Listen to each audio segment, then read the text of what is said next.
Entonces, muy buenas noches para todos. Mi nombre es Camilo Álvarez Salazar, para quienes no me conocen, residente de tercer año de anestesiología de la UPB. El día de hoy vamos a hablar de los protocolos ERAS en anestesia pediátrica. Mi asesora para la presentación fue la doctora Adriana Guerrero, a quien agradezco de nuevo por toda su asesoría y acompañamiento. El contenido sugerido para la presentación es entonces, vamos a hacer una introducción al respecto de qué significan y qué estamos hablando fundamentalmente cuando hablamos de protocolos y de estrategia ERAS. Vamos a hablar un poco y a meternos de la evidencia de las estrategias ERAS en la población pediátrica, algunos aspectos relevantes, entonces, como decía la doctora Adriana, y qué nos compete a nosotros realmente en anestesia para mejorar los desenlaces de estos pacientes. Y finalmente, como a establecer ya, hablar un poco del debate que hay acerca de los pros y los contras de estas estrategias ERAS en la población pediátrica.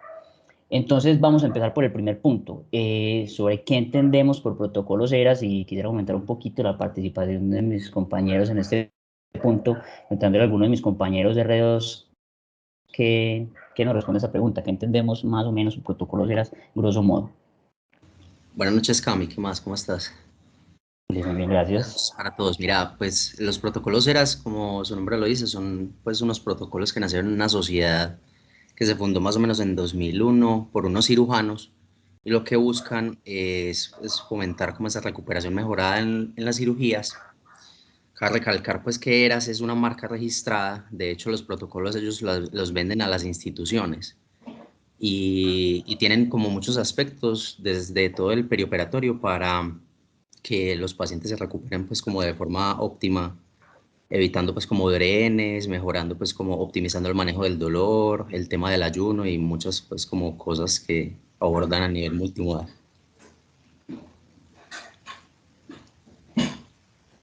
Muchas gracias, Cole. Me ahorraste parte de la exposición. Entonces, listo. Mucho de lo que nos dijo el compañero Andrés, no, todo lo que nos dijo realmente es cierto. Vamos a hacer claridad sobre ciertos puntos. Entonces, esto empieza desde más o menos la década del 90 con este señor Henry Kellett, que es un cirujano gastrointestinal. El hombre se cuestiona y empieza a escribir ciertos artículos que mencionan y donde se cuestiona que la recuperación prolongada posoperatoria de los pacientes tiene definitivamente que ver con algunos aspectos inmunoendocrinológicos que tienen que ver con la respuesta a estrés que determina pues el hecho de que un paciente vaya a cirugía. Y menciona que esto es imposible o que no se puede soportar con una mera intervención, sino que tiene que haber varias intervenciones que nos ayuden a mejorar estos aspectos.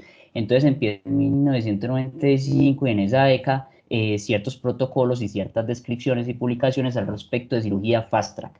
Inicialmente enfocada como un aspecto, si vamos a ser sinceros, más económico que enfocado en el paciente, con el objetivo de recuperar más rápido a los pacientes en el postoperatorio y que tengan menos tiempo de estancia hospitalaria. Empiezan publicaciones, empiezan a evaluar a ver cómo se comportan estas estrategias, de tal forma que empezamos a ver que tienen éxito, y después de la década del 2000 empieza y se establece un grupo de estudio ERAS como la marca que nos menciona Andrés Colina al respecto.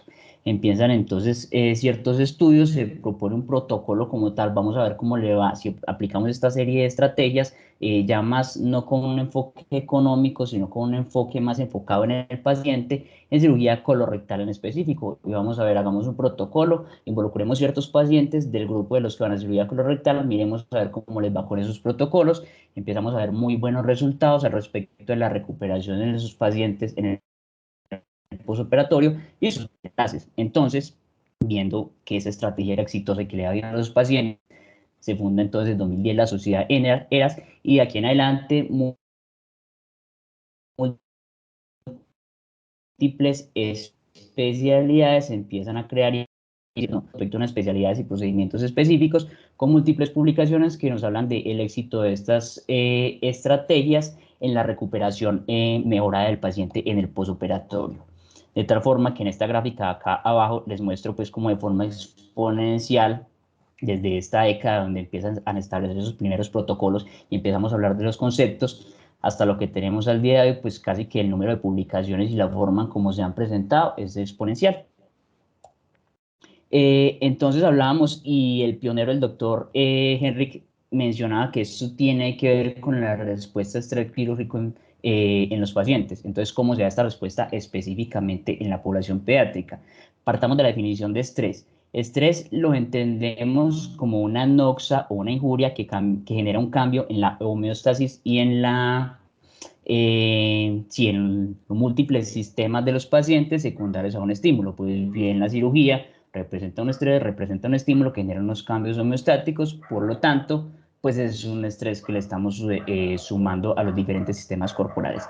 Entonces, ¿cómo se da esta respuesta? Secundario a esa injuria o a esa lesión o a ese estrés, hay una activación del eje hipotálamo hipófisis adrenal y el sistema nervioso simpático que finalmente generan dos respuestas principales.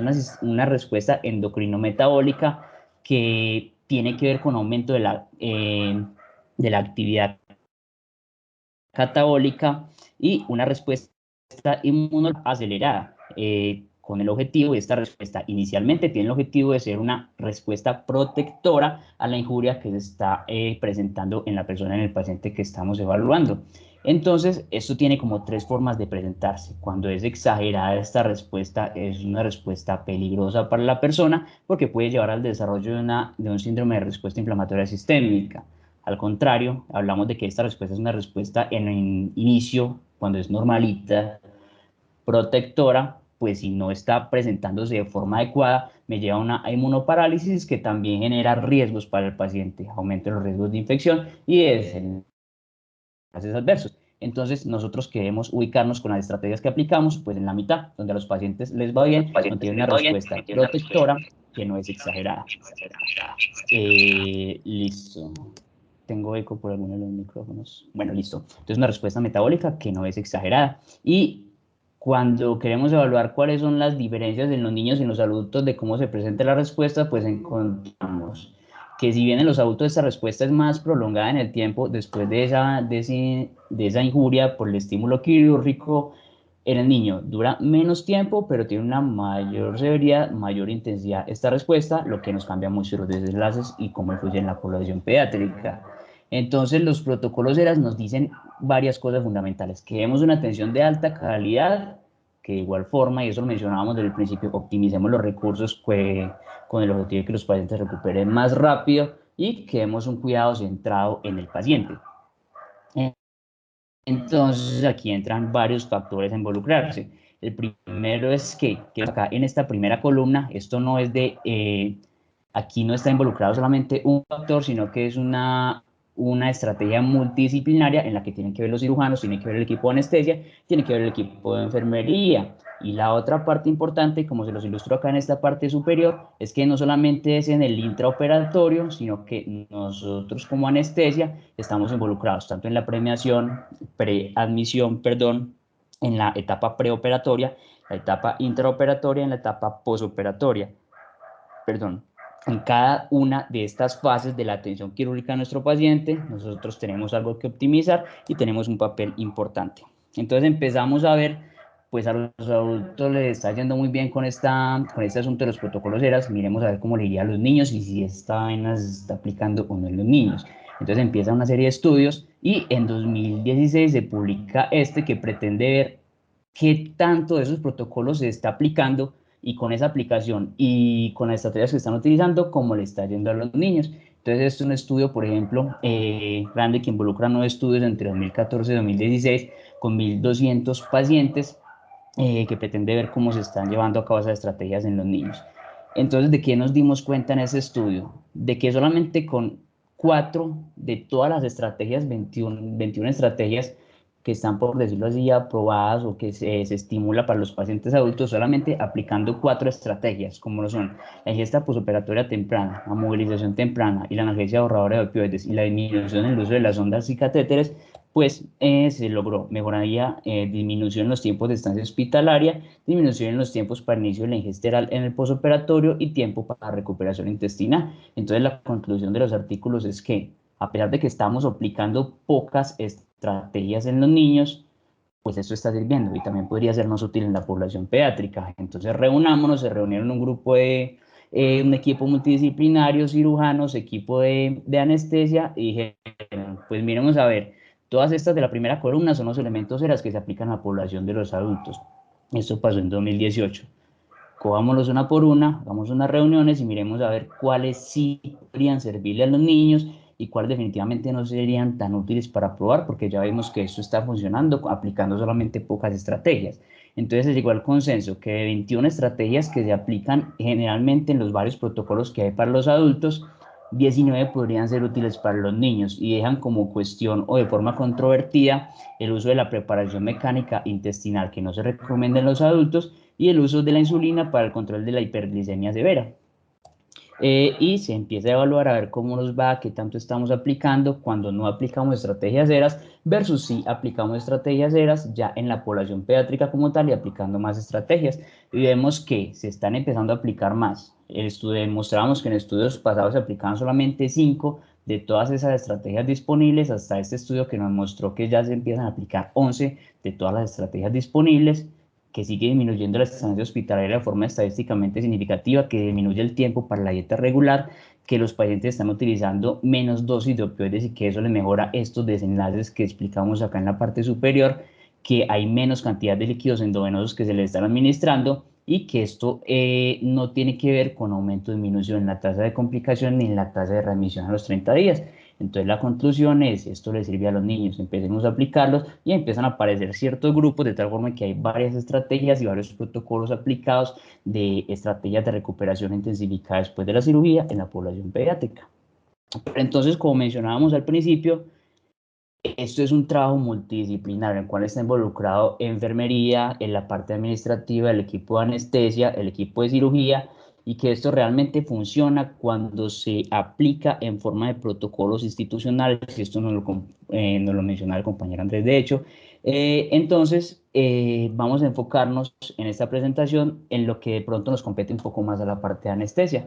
Empecemos entonces por la estrategia de la educación. ¿Qué pasa con esto? Que los niños definitivamente son más vulnerables al estrés y son de pronto más sensibles y más susceptibles a lo que pueda pasar con ellos en el perioperatorio. Y aquí el papel de los padres y las familias es fundamental porque pueden ayudarnos como pueden entorpecernos un poco el proceso del manejo perioperatorio del paciente. De forma que si nosotros educamos a los padres y a las familias y disminuimos su ansiedad al respecto de toda esta atención, de esta forma, de manera indirecta, estamos impactando en que los niños también tengan menor ansiedad al respecto de su procedimiento quirúrgico.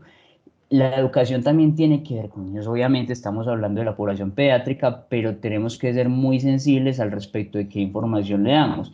Y recomendaciones de expertos en mucha evidencia mencionan que niños mayores de 5 o 6 años deberíamos darles mayor información. Los niños quisieran saber mayor información versus los niños que tienen menos de 5 años quisieran saber menos respecto a los procedimientos quirúrgicos. Lo que queremos entonces es involucrar a las familias, involucrar a los pacientes de tal forma que haya un compromiso y comprensión con el proceso. ¿Qué deberíamos explicarles y decirles a los pacientes y a sus familias dependiendo de la edad de los niños?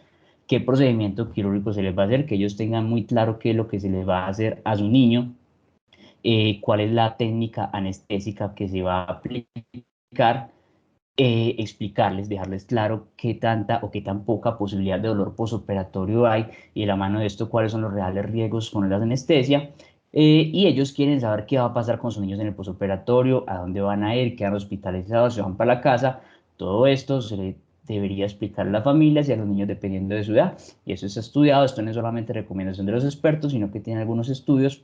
Por ejemplo, les traigo este, que me pareció muy interesante, en el cual 2 semanas antes de los procedimientos se establecía un grupo de anestesiología, de psicología y también de la parte de cirugía, un grupo multidisciplinario, iban a la casa de los niños con sus familias, llevaban esta maqueta que hay acá en la parte inferior derecha. Esto simboliza el hospital con sus áreas de cirugía, con sus zonas de recuperación, con su zona de preparación, y se les explicaba así de manera dinámica al niño y a la familia qué era lo que iba a pasar con ellos. Y los desenlaces mostraron que cuando se aplicaba esta estrategia había disminución estadísticamente significativa de escalas, las que vemos en negrita, que tienen que ver con comportamientos maladaptativos del niño después de la cirugía y con escalas que tienen que ver con ansiedad en los niños. Respecto a este mismo punto de los asuntos preanestésicos y preoperatorios con los que nosotros estamos involucrados, la premedicación es una fase controversial. Partamos del punto de que La única estrategia que tenemos para premedicar y para disminuir la ansiedad de nuestros pacientes pediátricos no es solamente la sedación farmacológica, esta es solamente una de ellas. Tenemos también los programas de preparación comportamental y la presencia de los padres durante la inducción, que es controvertida. Entonces, la premedicación farmacológica se ha convertido en un debate en la población pediátrica, de tal forma que hay artículos que hablan de pros y contras de la estrategia de premedicación farmacológica. Los que están en contra de la premedicación hablan de que tenemos disponibilidad de herramientas y medicamentos anestésicos que disminuyen la necesidad de aplicar medicamentos como las benzodiazepinas, que podrían traer peores desenlaces en el posoperatorio, como el retraso en el despertar y los cambios comportamentales, que nos podemos valer de estas estrategias comportamentales y la presencia de los padres con el fin de disminuir la necesidad de aplicar benzodiazepinas y estos otros medicamentos, estrategias farmacológicas, y que tenemos otras alternativas disponibles farmacológicas como los agonistas alfa 2 con un perfil mejor de versus los midazolam, de tal forma que van en contra, por así decirlo, del uso de las benzodiazepinas como estrategia de premedicación. Quienes están a favor mencionan que la ansiedad preoperatoria en los niños está asociada con desenlaces adversos, y que el uso de estas estrategias farmacológicas mejora y disminuye la posibilidad de que los niños tengan cambios comportamentales adversos en el posoperatorio, que las familias están más felices y que hay mejores tasas de satisfacción cuando se utilizan estrategias farmacológicas, y que estas estrategias farmacológicas no solamente se asocian con disminución de la ansiedad preoperatoria, sino que también tienen que ver con otros desenlaces como la disminución del dolor posoperatorio. No hay una respuesta definitiva, y el tema en cuestión, el tema que nos compete, que los protocolos ERAS, simplemente dicen eduque a su paciente, pero no nos hablan de esto, así que no tenemos una respuesta definitiva respecto de esto. Las otras estrategias que aparecen en los protocolos ERAS como premedicación y como estrategias de disminución de la ansiedad y educación en los padres, en las familias, en los pacientes, son los Cloud Doctor, los dibujos animados, videojuegos, hipnoterapia, disminución de la estimulación sensitiva al niño durante la inducción y en la fase preanestésica, perdón, musicoterapia y la presencia de los padres, los diferentes protocolos que hay para algunas cirugías en niños con protocolos de las publicados, pues mencionan estas estrategias a utilizar y a tener disponibles para la mejoría de los desenlaces. El otro punto en el que nosotros como anestesia podemos impactar es en el ayuno. Ya sabemos por fisiología y por evidencia, y por la evidencia que nos muestran los artículos, de que el ayuno prolongado está asociado a un aumento de la respuesta catabólica, de la mano de esto un aumento de la respuesta, perdón, de la resistencia a la insulina, una disminución del volumen intravascular y un aumento de la irritabilidad. Entonces, cada vez las guías nos muestran cambios al respecto y son más liberales en cómo vamos a hacer una estrategia de ayuno en los niños. Aquí hay controversia versus lo que nos sugieren los americanos versus lo que nos sugieren los europeos. La guía americana, que es de 2017, sigue diciéndonos que el tiempo de ayuno para líquidos claros en la población pediátrica es de 2 horas. Sin embargo, la guía más reciente que tenemos, que es la europea, 2018, nos sugiere 1 hora de ayuno de líquidos claros. Ya les voy a decir de dónde parte la evidencia para dar esta recomendación. Los líquidos que nos sugieren entonces son agua, jugos de frutas sin pulpa, bebidas deportivas no carbonatadas. Se recomienda que se les debería dar a los niños hasta 3 mililitros por kilo de esas bebidas, y que algunas contraindicaciones tendrían que ver con ciertos estados del paciente, como el paciente diabético, el paciente con la calasia, el paciente con enteropatías, con enfermedad por reflujo gastroesofágico, con enfermedad renal crónica, que puedan disminuirnos el vaciamiento gástrico y que hagan que esta estrategia no sea segura. Pero los pacientes que no cumplan con estas contraindicaciones, se sugiere un tiempo de ayuno de líquidos claros de 1 hora. Sin embargo, nos hemos dado cuenta que a pesar de las políticas liberales de ayuno que ya están publicadas, que tenemos disponible y cuyo conocimiento se ha expandido, pues para los anestesiólogos seguimos encontrando ayunos de 6 a 7 horas, con algunos reportes de ayuno hasta 15 horas en los niños. Surge la pregunta entonces, ¿qué está pasando si los pacientes no están haciendo caso a las recomendaciones que se nos están dando, o los anestesiólogos no están dando unas adecuadas recomendaciones de ayuno y no están aplicando las guías de ayuno a los pacientes? Los artículos se inclinan más por creer la segunda parte, que no estamos haciendo bien lo nuestro respecto al ayuno. Pero entonces, ¿por qué se recomiendan estas políticas liberales y por qué cada vez menos tiempos de ayuno? Primero, la evidencia nos muestra que la aspiración pulmonar definitivamente es un evento raro en niños con evidencia de 0.07 a 0.1% raro. Especialmente el artículo como clave inicial de Mendelssohn que hablaba de la aspiración de contenido gástrico en la población obstétrica, hablaba de tasas de mortalidad asociadas con aspiración de contenido sólido, no así de aspiración de contenido líquido claro. Y los artículos grandes que tenemos de desenlaces perioperatorios en pediatría, como el áprico, nos mostró una incidencia de 0.09% de aspiración gástrica y ninguno de estos episodios con ingreso a UCI. Y en el estudio POCAD, la aspiración respondió, perdón, por un 2% del paro cardíaco en estos, pues en la población que se evaluó. Adicionalmente, los estudios de imágenes nos han mostrado que para el agua el tiempo de vaciamiento gástrico, incluso pues, se dice cosa que estamos administrando a nuestros pacientes, es lo que aquí mencionamos. Y tenemos artículos en los cuales se fundamentan estas recomendaciones pasadas que les dimos, en los cuales se evaluaba en pacientes ASA1 y ASA2 el volumen gástrico residual después de 1 hora de ayuno versus 2 horas de ayuno y mostró específicamente en población ASA1 y ASA2 que no hay diferencias en los tiempos de vaciamiento, en los tiempos de volumen residual y en el pH gástrico en la población. De aquí surgen las recomendaciones. El otro punto que mencionábamos, controversial al principio y que de pronto no está tan sugerido en las guías ERAS, pero que sí aparece en algunos artículos de revisión controvertido, es la profilaxis para tromboembolismo en la población pediátrica. De esto que sabemos, la incidencia definitivamente de eventos tromboembólicos en niños es menor que en la población adulta, con una incidencia de 5 a 8 por cada 10.000 admisiones hospitalarias y que está muy de la mano con con factores de riesgo, de tal forma que más del 80% de los casos ocurren en niños con uno o más factores de riesgo con dos picos de ocurrencia, uno en la edad entre los 2 y 4 años y el segundo pico en los pacientes adolescentes. Tenemos algunos factores de riesgo para eventos tromboembólicos que debemos evaluar y algunos factores de riesgo de sangrado. Destacamos entonces el uso de los catéteres venosos centrales, la deshidratación y los tiempos de anestesia y tiempos quirúrgicos prolongados, que son factores de riesgo en los que nosotros estamos involucrados. Total, lo que nos sugieren los artículos de revisión y las guías es que los pacientes que deben recibir los pacientes menores de 13 años, no hay indicación para brindarles estrategias de tromboprofilaxis. Los pacientes mayores de 13 años que van a tener una disminución significativa de la movilidad en relación con el ambiente perioperatorio, se les debería evaluar estos factores de riesgo que les mostré. A todos entonces los niños se les debería proveer adecuada hidratación, movilización temprana, disminución de los factores de riesgo y disminución al máximo de la presencia de catéteres para disminuir el riesgo en los pacientes que tienen los pacientes que tienen un factor de riesgo se debería aplicar estrategias mecánicas de profilaxis y a los pacientes que tienen más de 2 factores de riesgo, de los que les mostré en la tabla anterior, serían los pacientes para aplicar estrategias farmacológicas y recuerden que estamos hablando de niños mayores de 13 años. Para continuar pues un poco con la participación, con el punto que queremos tratar que sigue, voy a preguntarle a unas compañeras de R3 algunos aspectos importantes del manejo perioperatorio de los líquidos endovenosos en los niños.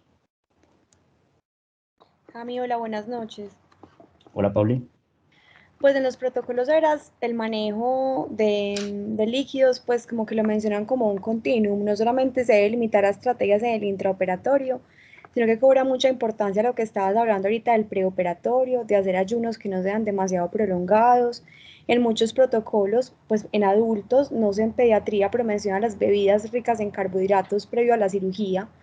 El uso de medicamentos de corta acción que también faciliten la ingesta oral temprana en el paciente.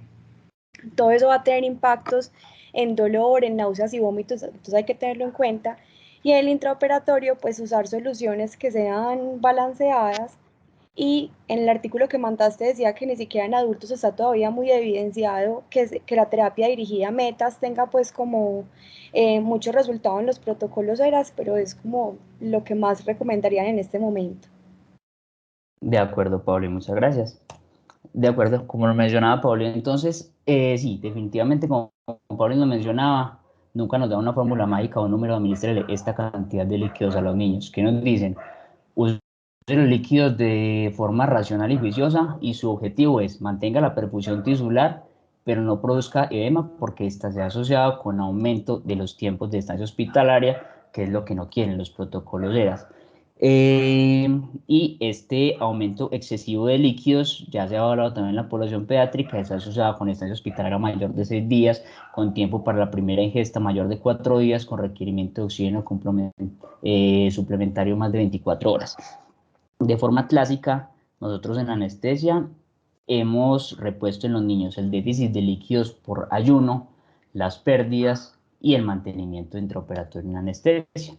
Entonces los artículos más nuevos y la evidencia más nueva que nos hubiera al respecto de los líquidos, respecto a la etapa preoperatoria, es como la parte más controvertida y nos dicen, si usted siguió de forma adecuada las recomendaciones que le dimos de tiempos de ayuno corto, pues su niño, el niño que usted está llevando a anestesia, no tiene por qué tener un déficit de líquidos preoperatorio, por lo cual usted no tiene por qué reponer ninguna pérdidas. Y ya el manejo de líquidos en el intraoperatorio, guíelo de acuerdo a si usted está en procedimiento menor, en un procedimiento intermedio, en un procedimiento mayor. No hay una recomendación clara al respecto de la terapia de líquidos guiada por metas, sino por estrategias clínicas que nos permitan ir tomando decisiones al respecto de los parámetros hemodinámicos y de cómo nosotros vayamos viendo el comportamiento del intraoperatorio. Para elucidar algunos de los asuntos al respecto de los líquidos endovenosos, pues nos dicen, todavía no lo tenemos claro, pero hay algunas cosas de las que nos podríamos pegar de las guías que tenemos eras para adultos en para manejo de líquidos en adultos. Esas guías que dicen que tengamos en cuenta que una parte de la fisiología que ocurre durante el intraoperatorio es que hay un aumento de la respuesta de la vasopresina, por lo cual nosotros no podríamos o no sería fidedigno guiar nuestra terapia hídrica por la diuresis, por lo cual recomiendan evitar líquidos para el tratamiento de la oliguria, pero sí se recomienda tratar la anuria con líquidos endovenosos porque el tratamiento de líquidos con líquidos para oliguria no se asocia con cambio de los desenlaces, pero el no tratamiento de la anuria y la anuria per se sí se ha asociado con mayor tasa de lesión aguda prerrenal en el posoperatorio. Adicionalmente recomiendan, tenga en cuenta cómo hizo usted el manejo preoperatorio de los líquidos y cómo llevó a cabo sus guías de ayuno para saber cómo va a tener que reponer los líquidos en sus niños. Entonces siga los principios ERAS respecto a la reducción del ayuno y evita la preparación mecánica intestinal y eso le va a disminuir el déficit previo y los líquidos que usted tenga que reponer. Administre líquidos para tratar problemáticas específicas que le pasan durante el intraoperatorio y monitorice a su niño. Y nos dan como algunas luces pues al respecto. Evite la sobrecarga hídrica y recomienda mantener un balance cero, punto controvertido, por lo que recomiendan los protocolos ERAS. Trate las necesidades basales con soluciones isotónicas y entre estas soluciones isotónicas preferir el uso de soluciones balanceadas para evitar la aparición de acidosis hiperclorémica.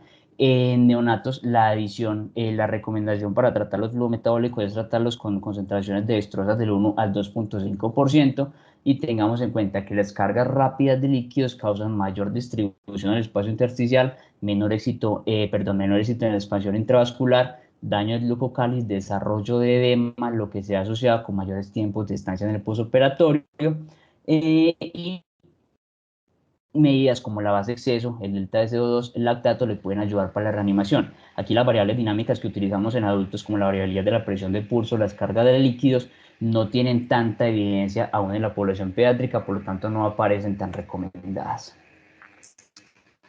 El otro punto en el que estamos nosotros es en la analgesia. Respecto a las técnicas, entonces aparecen con gran recomendación la anestesia, las técnicas anestésicas y analgésicas regionales. ¿Por qué? Porque nos proveen buena analgesia en el posoperatorio, nos atenúa esa respuesta al estrés, que es el punto central de por qué queremos intervenir con protocolos ERAS, nos disminuyen los requerimientos de anestésicos volátiles intravenosos, mejoran los tiempos de despertar y extubación más rápida, evita el uso de anestésicos causantes de apoptosis neuronal, que es otro punto controvertido respecto a la anestesia pediátrica, y nos brinda una menor exposición a opioides.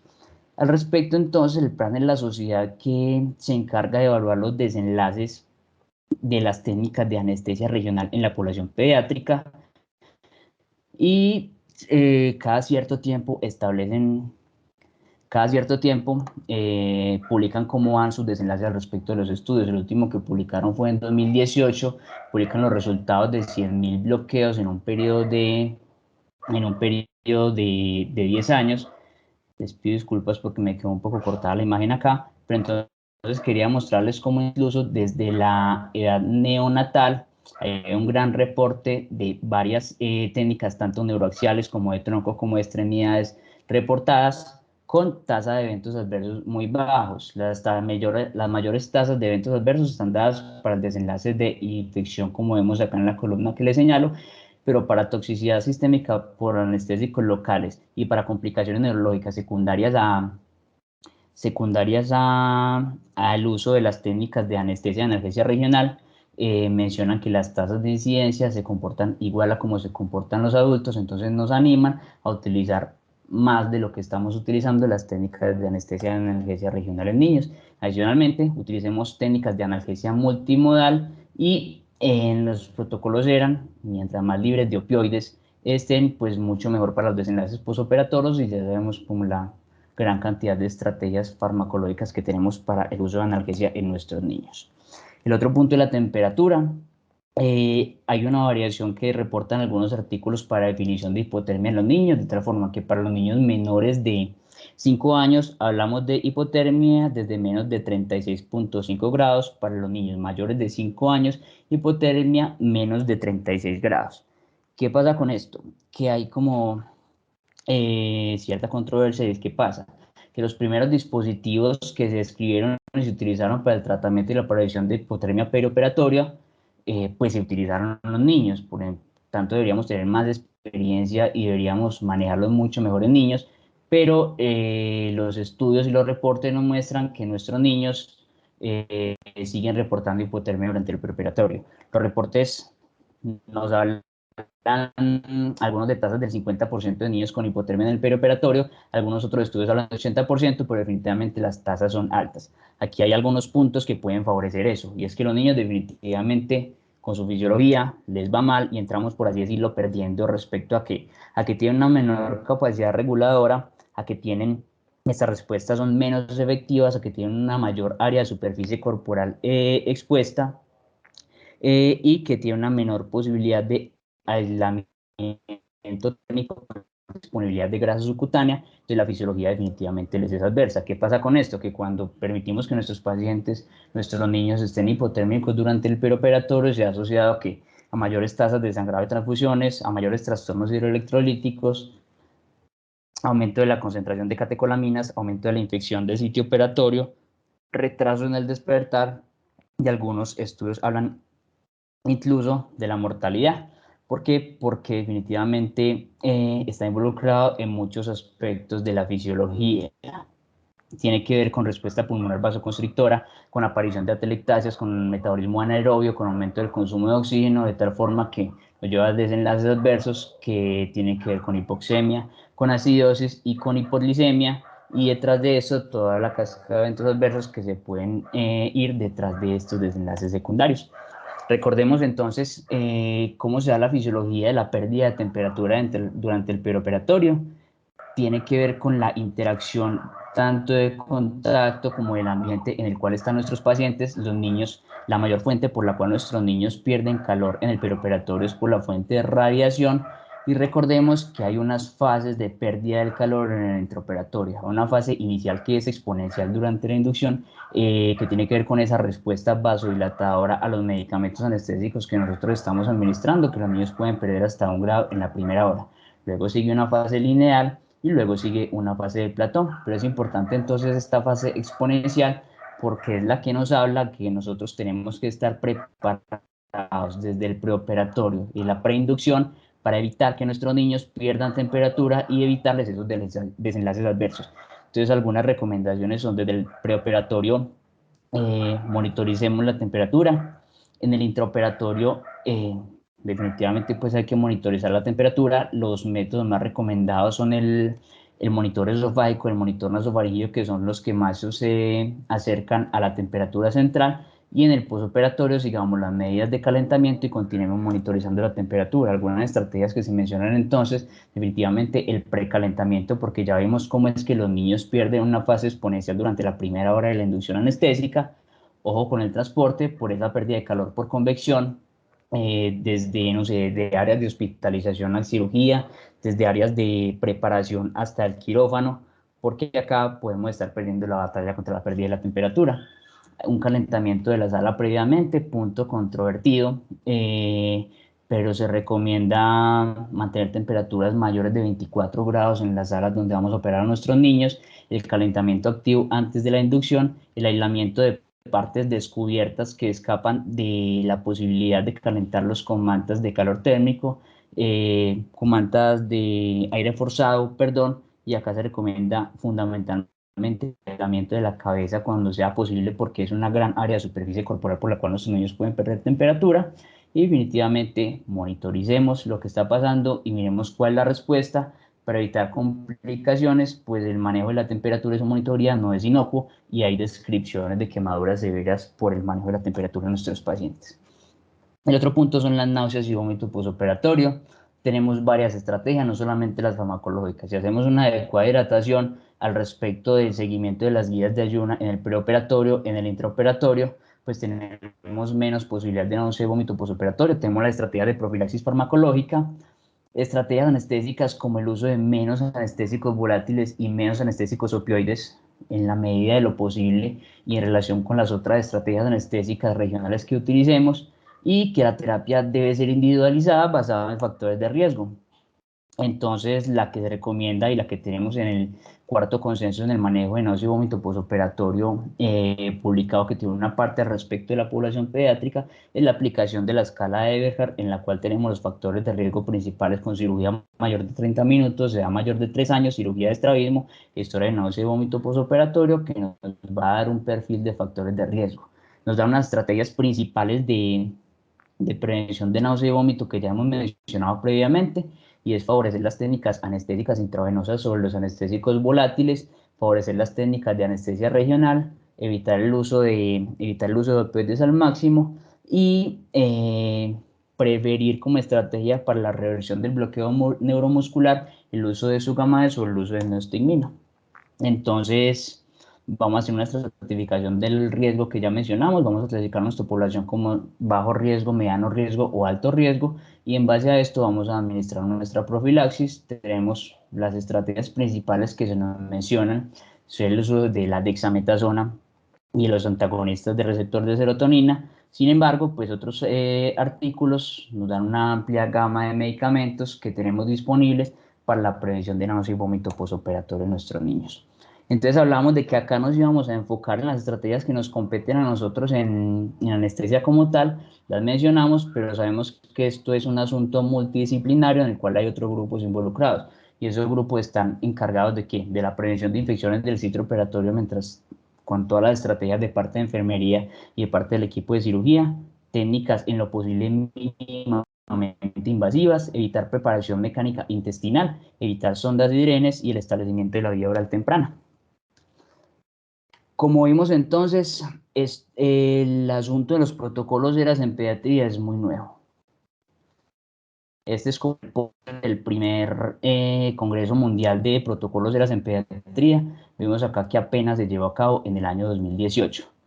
La estrategia es entonces, como todavía no sabemos bien cómo les va a nuestros niños aplicando estas estrategias, pues planeemos cómo lo vamos a llevar a cabo, hagamos las cosas, estudiemos los desenlaces y actuemos en pro de esos resultados que obtuvimos y de cómo vimos que le fue a nuestros niños aplicando esos protocolos. Y lo que menciona la mayoría de artículos es, apenas está en auge y apareciendo los protocolos de, de recuperación posoperatoria para los niños, pero parece que les va tan bien como en los adultos, entonces podríamos empezar a utilizarlos. Sin embargo, sigue siendo un debate, como les mencionaba al principio. Algunos artículos nos dicen, adelante, abracemos las estrategias ERAS como una buena alternativa a nuestros pacientes pediátricos, pero algunos artículos van en contra, diciendo que no hay beneficios aplicables a la población pediátrica de los protocolos ERAS porque a los niños ya les va muy bien con los desenlaces posoperatorios, entonces no habría necesidad de aplicar protocolos en ellos. Adicionalmente, hay una heterogeneidad muy marcada de las diferentes etapas del desarrollo de los niños que nos llevarían a una imposibilidad o limitación para la aplicación de protocolos ERAS. Nos falta evidencia. Aplicar estrategias protocolizadas como listas, por así decirlo, le quita autonomía o hace que haya una falta de autonomía en el actuar del equipo quirúrgico. Y el otro argumento que aparece en contra en algunos de los artículos es que, bueno, esto hace que mandemos a nuestros niños más rápido para la casa, pero nos falta evidencia a ver cómo le va a esos niños que se fueron para la casa. ¿No será que se complican más en el hogar? Nos está faltando evidencia para ver cómo les va a esos niños en ese punto. Finalmente, las conclusiones del tema de la revisión a la cual llegamos después es que el éxito de la estrategia ERAS depende de un abordaje multidisciplinario de todos los que estamos involucrados en la atención perioperatoria de los niños. Hay múltiples aspectos de estos y sus desenlaces que competen al anestesiólogo. La evidencia está apenas en estudio para la población pediátrica, pero definitivamente lo que hemos aprendido es que ERAS se trata de cuidar bien a nuestros pacientes, de hacerlo mejor siempre. Entonces, si esto se trata de ERAS, pues apliquemos estas estrategias de buen cuidado y buen actuar anestésico con nuestros pacientes. Muchas gracias a todos por la atención.